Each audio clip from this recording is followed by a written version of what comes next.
The title of my artwork is Bilingual Arabic and English cards, and it's a set of 15 inkjet prints which function as children's playing cards. Conceptually, I was working with the idea of cultural compatibility, questioning the tension between my Middle Eastern heritage and my Australian upbringing. I was interested in Orientalism and the Western narrative that it pushed about the Arab identity, how it was constructed to beat the other. In the same way that Orientalism constructs works as historical, which are actually deceitful, I was interested in a work that could function in a similar way. So I worked with Google Translate and I worked with subject matter from my trip to Iraq in 2019. I took these photos and I made a lot of assumptions about the narrative in the photo.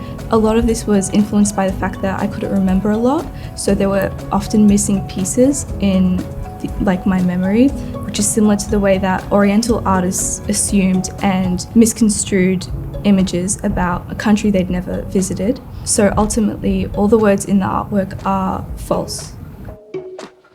I chose vessels of water because I thought that they were common to both cultures.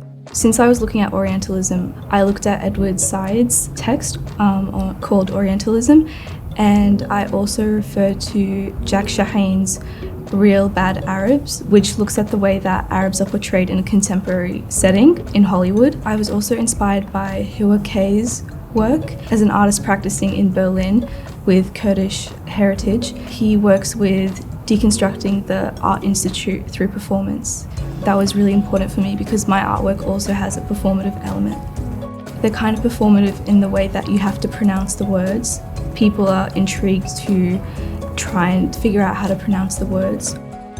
I really like this statement that my art teacher kind of threw at me. When you learn a medium, you can relearn it. Not only was that the conceptual background for my ideas, but it was also the way that I approached my mediums, learning them and then unlearning them.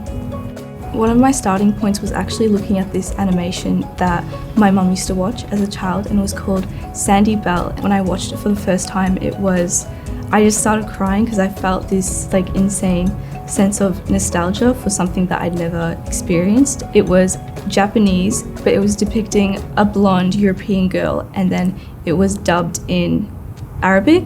So I thought it was just so bizarre that this existed. I started looking at the text and incorporating my mother into that sort of animation. My practice progressed to look at bilingual rugs because I was thinking of Oriental rugs, and unfortunately I actually had a wrist injury, so my work is in the form of playing cards, but it was initially meant to be a rug.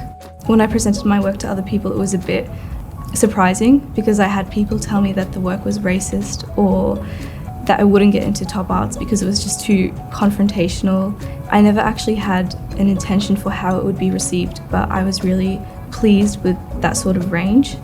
I think I found COVID really challenging this year because I had the wrist injury. I had to compromise a lot of my ideas. I found myself just translating words for hours without actually paying attention to what they were and just writing them down. Well, something that really helped me throughout the year was phrasing my annotations as questions rather than statements, and that helped me build on each idea. I guess that's also why my intention isn't that clear, because it was more of an exploration than a question and then an answer at the end.